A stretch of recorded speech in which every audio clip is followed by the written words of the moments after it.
নাটক কম করো প্রিয়, সব বুঝতে পারতেছি আমরা। যেই আসুক না কেন তার ব্যাপারে কথা অবশ্যই বলবো। আসিফ নজরুল স্যার, আপনারা স্ক্রিনে দেখতে পারতেছেন, উনি 26শে সেপ্টেম্বর 2019 সালে একটা পোস্ট করেছিল তার আইডিতে, ভেরিফাইড ফেসবুক আইডিতে। 500 মেট্রিক টন ইলিশ, বিপুল পরিমাণে ইলিশ ভারতে রপ্তানি করে, তাদের কেন খুশি করা হচ্ছে? সীমান্তে বাংলাদেশের মানুষ মেরে ফেলার জন্য, অভিন্ন নদীর পানি থেকে আমাদের বঞ্চিত করার জন্য, বাণিজ্য ভারসাম্য না রাখার জন্য, কথায় কথায় বাংলাদেশের সম্পর্কে অবমাননাকর মন্তব্য দেওয়ার জন্য। মানে ইলিশ মাছকে এই জন্য দেওয়া হচ্ছে, 500 মেট্রিক টন যে ইলিশটা দেওয়া হচ্ছে এই জন্য দেওয়া হচ্ছে। সেই সময় একটা প্রতিবাদমূলক একটা পোস্ট করছিল, তাই না?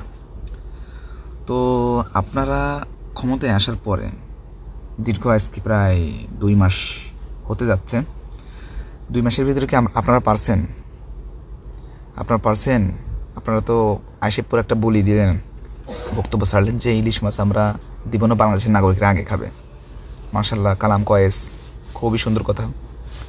কিন্তু আমার প্রশ্ন হচ্ছে যে আপনারা ভারতে ইলিশ মাছ যখন যেত সেই সময় যেই রেট ছিল এখনও তো সেই একই রেট, বা যেগুলো 2 কেজি ওজনের ইলিশ মাছ সেগুলো 3500 টাকা, তারপরে 2500 টাকা, 3000 টাকা, একটু কম পড়ে যায়। সর্বনিম্ন ইলিশের দাম সেটা হলো 1500 টাকা কিলো।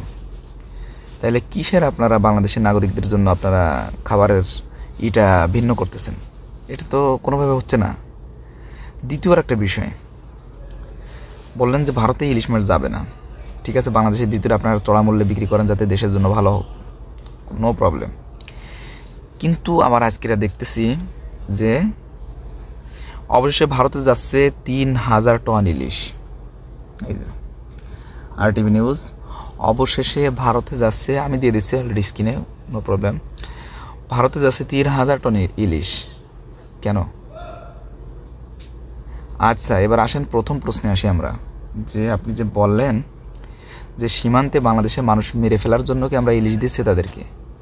তো আমরা যে 3000 টন ইলিশ যে আমরা বাংলাদেশে পাঠাচ্ছি, এটা কেন পাঠাচ্ছি? আমরা বাংলাদেশ থেকে ভারতে পাঠাচ্ছি, এটা কেন পাঠাচ্ছি আমরা? আপনারা কি বন্ধ করতে পারছেন? আপনাদের এই সরকার আসার পরেও তো বাংলাদেশের নিরীহ মানুষকে গুলি করে হত্যা করেছে, আপনারা পারছেন এটাকে বন্ধ করতে? আপনারা তো বন্ধ করতে পারেননি। একজন নয়, আপনারা ক্ষমতায় আসার পরে কয়েকজনকে বাংলাদেশ সীমান্তে তারা বিএসএফরা গুলি করে হত্যা করছে। কেন হত্যা করছে? নিরীহ মানুষ, বিশ্ববিদ্যালয়ে একজন ব্যক্তি তাকে হত্যা করলো, কেন হত্যা করা হলো এটা?